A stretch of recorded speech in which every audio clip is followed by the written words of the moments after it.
Welcome back my dear online students. बच्चों, हम लोग पढ़ रहे थे क्लास 12 फिजिक्स और ये फिजिक्स का चैप्टर नंबर 13 जिसका नाम है न्यूक्लियस यानी नाभिक पढ़ रहे थे।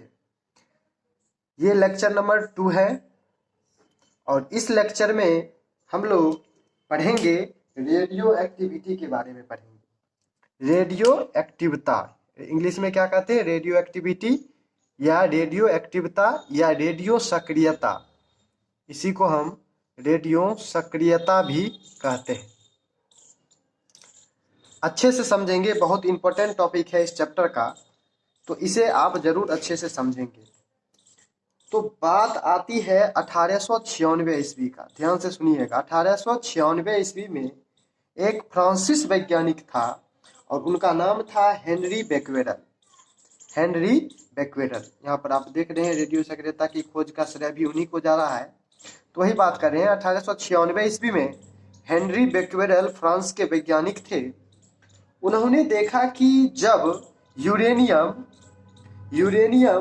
और उससे लवण से कुछ जो अदृश्य यानी यूरेनियम और उसके लवण जैसा पदार्थ था, या मान लीजिए यूरेनियम से ही कुछ अदृश्य किरण निकल रहा था। अदृश्य जो है अदृश्य विकिरण अपने आप स्वतः उससे निकल रहा था।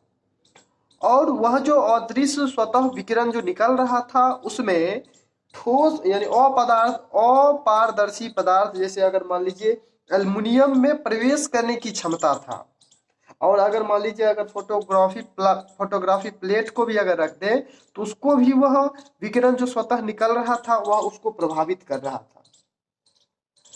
तो उन्होंने देखा कि भाई ये तो एक नया घटना हो गया कि कोई भी परमाणु से विकिरण स्वतः निकलता है, और उसी घटना को उन्होंने नाम दिया रेडियो एक्टिवता या रेडियो सक्रियता। तो बच्चों, रेडियो सक्रियता या रेडियो एक्टिवता क्या हुआ? तो किसी नाभिक से विकिरणों यानी रेडिएशन के स्वतः उत्सर्जन की घटना को हम क्या कहेंगे? रेडियो एक्टिवता कहेंगे। यानी अगर कोई पदार्थ से अपने आप ही विकिरण निकलने लगता है तो उस घटना को हम क्या नाम देते हैं? रेडियो एक्टिवता नाम देते हैं। और इस प्रकार के गुण को प्रदर्शित करने वाले जो पदार्थ होते हैं उसे हम रेडियो एक्टिव पदार्थ या रेडियो सक्रिय पदार्थ कहते हैं, या वह पदार्थ रेडियो एक्टिव पदार्थ कहलाता है। अब कोई भी जो है स्वतः रेडिएशन होता है तो वह गुण को वही नाभिक प्रदर्शित करेगा जो अस्थायी प्रकृति का होता है। यानी केवल अस्थायी प्रकृति के नाभिक ही ये रेडियो एक्टिविता वाला जो गुण है, रेडियो सक्रियता वाला गुण है, उसको दर्शाने का काम करता है। और ध्यान रखेंगे कि एक विशेष रेडियो सक्रिय नाभिक, रेडियो एक्टिव नाभिक से एक समय में एक विशेष प्रकार का ही विकिरण निकल सकता है। ठीक है, तो ये सारी भूमिका रेडियो सक्रियता से संबंधित हुई, और इस तरह से हम कह सकते हैं कि रेडियो सक्रियता या रेडियो एक्टिवता की खोज किन्हें जाता है? हेनरी बेक्वेरेल साहब को जाता है, जो 1896 में एक्सपेरिमेंट के आधार पर उन्होंने देखा था। अब चूंकि हेनरी बेक्वेरेल साहब किए थे इसको खोज, तो जो उत्सर्जित विकिरण निकल रहा था उसको हम लोग बेक्वेरेल विकिरण के नाम से भी जानते हैं। बहुत सारे रेडियो एक्टिव पदार्थ यानी यूरेनियम तो पहले देखा गया, उसके बाद बहुत सारे पदार्थ खोजा गया, जैसे यूरेनियम के अतिरिक्त जो है थोरियम, पोलोनियम, एक्टिनियम, ये सब भी तत्व जो थे वह क्या था? रेडियो एक्टिव पदार्थ। पिछले लेक्चर में हम बात किए थे हाइड्रोजन के 3 समस्थानिक, प्रोटियम, ड्यूटेरियम और ट्रिटियम का। ये जो ट्रिटियम था यह भी एक रेडियो सक्रिय तत्व था। ठीक है, जो मतलब अल्प समय के लिए मतलब अस्थायी प्रकृति का होता है। इसलिए हम बताते हैं कि प्रोटियम से तो H2O बना लेते हैं, ड्यूटेरियम से तो भारी जल बना लेते हैं, लेकिन ट्रिटियम से नहीं बना पाते हैं। ठीक है, तो सबसे पहले खोज तो हेनरी बेक्वेरेल साहब किए, उसके बाद 1896 इसके बस जस्ट 2 साल के बाद क्यूरी दंपति, ये क्यूरी दंपति में कौन कौन आता है? ये भी जो थे फ्रांस के ही वैज्ञानिक थे क्यूरी दंपति का मतलब पति पत्नी। और इसमें कौन कौन आते हैं? दोनों हस्बैंड वाइफ। ये हस्बैंड का नाम था पियरे क्यूरी, और इसके पत्नी का नाम था, जिसको हम लोग नाम से ही जानते हैं, मैडम क्यूरी। ये सबकी मैडम हो गई। नाम था मैडम क्यूरी और पीरे क्यूरी। ये दोनों क्यूरी दंपति, क्यूरी बोल रहे हैं, क्यूरी नहीं बोल रहे हैं, क्यूरी दंपति थे। उन्होंने अनेक रेडियो सक्रिय पदार्थों का खोज किया, जिसमें सबसे पॉपुलर जो आता है वह रेडियम आता है। एक नए रेडियो एक्टिव पदार्थ रेडियम, रेडियम का खोज यही पियरे क्यूरी और मैडम क्यूरी को ही, यानी क्यूरी दंपति को ही जाता है। और इन्होंने क्या किया था हम जानते हैं कि रेडियम का एक अयस्क होता है पिंच ब्लेड। उन्होंने 30 टन पिंच ब्लेड को लिया और उससे, और पिंच ब्लेड क्या है, वो एक प्रकार का कोलतारी होता है, और उसके रासायनिक विधि से अलग किया तो देखा गया कि लगभग 2 मिलीग्राम रेडियम प्राप्त हुआ था पिंच ब्लेड से। रेडियम का अयस्क होता है, रेडियम को पिंच ब्लेड से प्राप्त किया जाता है। तो 2 milligram pinch blade, 30 ton pinch blade से 2 मिलीग्राम रेडियम प्राप्त किया था। यही मैडम क्यूरी और पीरे क्यूरी दोनों हस्बैंड वाइफ मिलके। और खुशी का बात या आश्चर्य की बात ये था कि ये जो रेडियम था, ये यूरेनियम की अपेक्षा लगभग 12 लाख गुनी अधिक थी। ठीक है, तो ये एक महत्वपूर्ण खोज हो गया। और इसी महत्वपूर्ण खोज यानी रेडियम की खोज के लिए ही जो क्यूरी दंपति को 1903 में नोबेल प्राइज भी दिया गया, नोबेल प्राइज भी दिया गया। तो ये इंट्रोडक्शन हुआ रेडियो सक्रियता का। उम्मीद करते हैं कि आप अच्छे से समझे होंगे। अब हम समझते हैं रेडियो सक्रिय जो विकिरण था उसकी प्रकृति क्या सब थी, प्रकृति क्या था। तो उसमें जो है प्रकृति को जांचने के लिए रदरफोर्ड साहब ने प्रयोग किया था। और प्रयोग में क्या किया, तो सबसे पहले उन्होंने ये एक शीशे का बक्सा ले लिया। ये जो आप देख रहे हैं ये क्या है, शीशे का बक्सा है, शीशे की बक्सा ले लिया।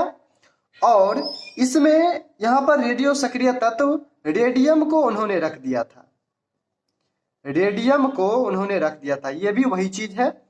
दरअसल वो विद्युत क्षेत्र और चुंबकीय क्षेत्र में वह देखना चाह रहे थे कि वह किस प्रकार इससे जो रेडियो एक्टिव पदार्थ है, इससे जो विकिरण निकलेगा वह किस प्रकार विद्युत क्षेत्र और चुंबकीय क्षेत्र में अलग अलग नेचर को, अलग अलग प्रकृति को दर्शाएंगे। उसी चीज को देख रहे थे रदरफोर्ड साहब। तो उन्होंने क्या किया, शीशे की बक्सा ले लिया और रेडियो सक्रिय पदार्थ रेडियम ले लिया। ये भी क्या है, शीशे की बक्सा, और ये रेडियो एक्टिव पदार्थ रेडियम के रूप में। इधर आप देख रहे हैं कि निगेटिव और इधर पॉजिटिव फील्ड, इधर साउथ पोल और इधर नॉर्थ पोल ले लिया। अब आप जानते हैं कि क्या हुआ कि इस रेडियो एक्टिव पदार्थ से रदरफोर्ड साहब ने प्रयोग के आधार पर बताया कि रेडियो एक्टिव जो किरणें थी उससे वह रेडियो एक्टिव पदार्थ से 3 प्रकार की किरणें निकली। तो रेडियो एक्टिव जो किरणें थी वह कितने प्रकार का पाया गया, 3 प्रकार का, वे एक्सपेरिमेंटली पाया गया।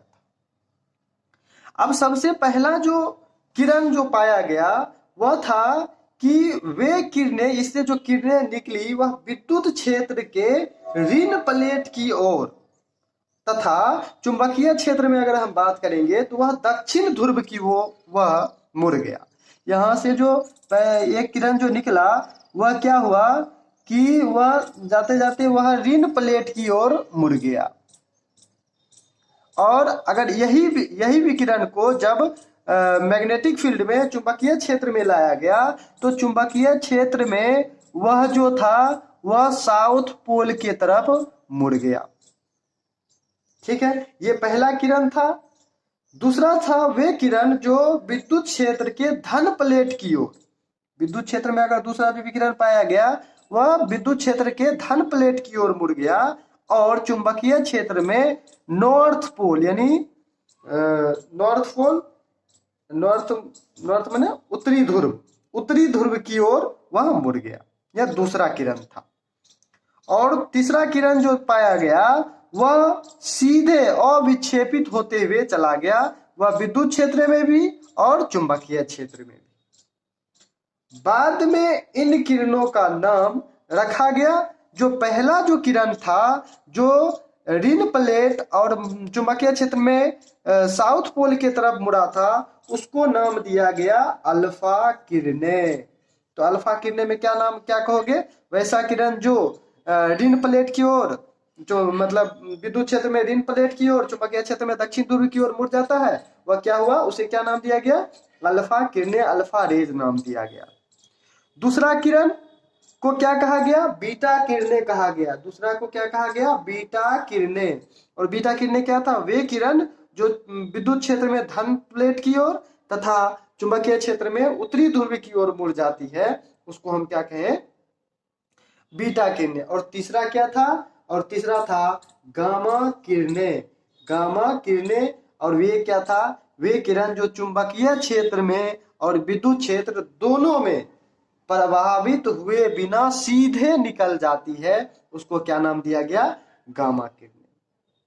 ठीक है, तो इस तरह से आप देखें कि रेडियो एक्टिव जो किरणें थी वह तीन प्रकार की थी, ऋण ऋण अल्फा किरण, बीटा किरण और गामा किरण।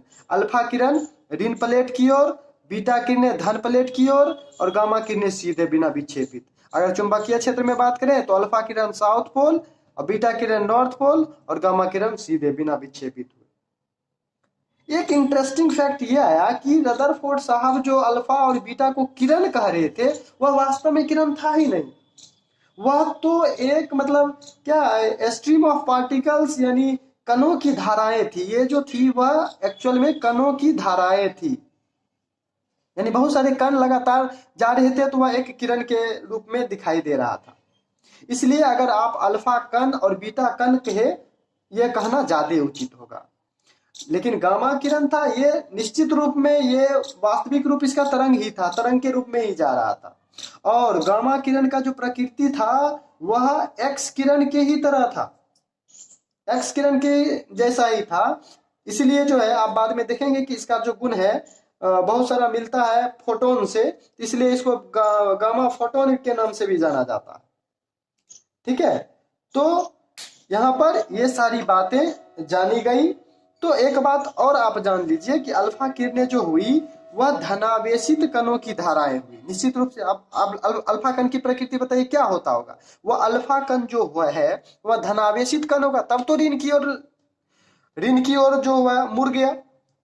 तो ये जो अल्फा कण था, ये बीटा कण था, ये गामा कण था, ये अल्फा जो एक्चुअल में अल्फा कण हुआ वह धनावेशित कणों की धाराएं हुई, और वे कण जो ऋण प्लेट की ओर मुड़ गया। अब ये प्लस की ओर मुड़ रहा है, इसकी प्रकृति निश्चित रूप से बीटा किरण की क्या होगी? ऋणावेशित कण की धाराएं के जैसा होगी। तो ये क्या थी? ऋणावेशित कण थी। और गामा वह एक न्यूट्रल विद्युत चुंबकीय विकिरण जो बिना प्रभावित हुए सीधे विक्षेपित हो जाता है।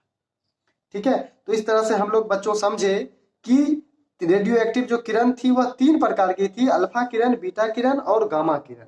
ठीक है, अब हम अल्फा, बीटा और गामा किरणें की गुण की चर्चा करेंगे। ठीक है, और फिर हम इसी के आगे रेडियो एक्टिव 6 का प्रकार पढ़ेंगे, अल्फा 6, बीटा 6 और गामा 6। ठीक है, तो इससे पहले आइए समझते हैं अल्फा, बीटा और गामा किरणें का गुण। ठीक है, अब हम अल्फा, बीटा और गामा किरणें की गुण का एक हम लिस्ट बना लिए हैं, तो इसे आप 4 कॉलम में बांट दीजिए। ठीक है, एक में हम लोग गुण पढ़ेंगे और 3 कॉलम में अल्फा, बीटा और गामा किरण। तो सबसे पहला जो आया गुण वह था प्रकृति। ये अल्फा कण आपको हम पहले भी बता चुके हैं कि अल्फा कण कुछ और नहीं, वह वास्तविक रूप से वह हीलियम का नाभिक ही होता है, या उसको हम कह सकते हैं कि द्विआयनित हीलियम का परमाणु। दिखाने के लिए हम अल्फा कण को He+2 या He2+4 ऐसे करके हम दिखाते हैं। बीटा कण क्या है? तो बीटा कण वास्तविक रूप से तीव्रगामी इलेक्ट्रॉन ही होता है, इसको ऐसे दिखाते हैं। और गामा किरण विद्युत चुंबकीय तरंग, जिसको आप फोटोन भी कह सकते हैं। और गामा किरण का जो नेचर है वह एक्स किरण से भी मिलता है। अगर हम आवेश का बात करें तो इस पे आवेश आप देख रहे हैं 2 प्रोटॉन है, तो प्रोटॉन का दुगुना आवेश होगा, यानी एक प्रोटॉन पे ई चार्ज, तो दो प्रोटॉन पे +2 ई चार्ज। अल्फा कण धनात्मक होता है तो +2 ई चार्ज, +2 ई का मतलब हो गया 2 गुना 1.6 गुना 10⁻⁻19 कूलम। ये भी आप कर सकते हैं, यानी 3.2 गुना 10⁻⁻19 कूलम इस पे चार्ज हो गया। अगर हम बीटा कण का अगर हम ये चार्ज का बात करें तो इलेक्ट्रॉन ही है, तो इलेक्ट्रॉन के चार्ज के बराबर यानी -1.6 × 10⁻⁻19 कूलम। और गामा किरण तो उदासीन है, इस पे कोई चार्ज नहीं होगा, शून्य। अगर हम द्रव्यमान का बात करें तो आप देख रहे हैं कि इसका द्रव्यमान 4 है, तो 4 गुना होगा प्रोटॉन का 4 गुना। और इसका द्रव्यमान इलेक्ट्रॉन है, तो इलेक्ट्रॉन के द्रव्यमान के बराबर हो जाएगा 9.1 × 10⁻31। और ये इसका विराम द्रव्यमान तो शून्य ही होता है। फोटोन का द्रव्यमान आप पता है आपको शून्य होता है। अगर वेग का बात करें तो 10⁻7 कोटि, ये कोटि है वो इसका 1.5 के आसपास, 1.5 × 10⁻7 10⁻+7 मीटर पर सेकेंड।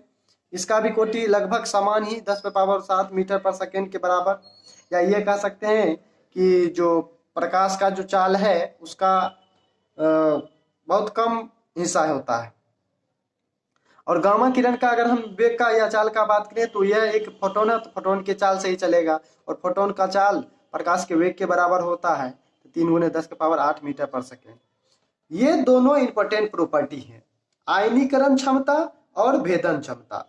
आयनीकरण क्षमता और भेदन क्षमता सबसे पहले जानिएगा कि ये दोनों एक दूसरे का उल्टा। आयनीकरण क्षमता सबसे ज्यादा अल्फा का होता है और भेदन क्षमता सबसे ज्यादा गामा का होता है। आयनीकरण क्षमता सबसे ज्यादा अल्फा का, फिर बीटा, फिर गामा, जबकि भेदन क्षमता सबसे ज्यादा गामा, तब बीटा, तब अल्फा। ध्यान रखिएगा, ऑब्जेक्टिव यहाँ से पूछा जाता है। अगर हम गामा को 1 कह ले तो गामा को अगर 1 कह ले तो गामा का 10,000 गुना अल्फा का नहीं। देख रहे हैं कि गामा अगर 1 है तो इसका 10,000 गुना भेदन क्षमता सॉरी आयनीकरण क्षमता इसका होगा। और इससे 100 गुना अधिक होगा बीटा का, यानी गामा की तुलना में 100 गुना अधिक आयनीकरण क्षमता बीटा कण का होता है। तो सबसे ज्यादा अल्फा का, फिर बीटा, फिर गामा। लेकिन भेदन क्षमता जो होता है अगर इसको हम 1 मान लें तो इसका 1/10,000 गुना होगा, यानी सबसे न्यूनतम होगा अल्फा कण का भेदन क्षमता, और 1/100 गुना लगभग कम होगा बीटा कण का, और सबसे अधिक हो जाएगा गामा किरण का भेदन क्षमता। तो आज के लिए यही रोकते हैं। नेक्स्ट वीडियो में हम रेडियो एक्टिव 6 के बारे में पढ़ेंगे। धन्यवाद।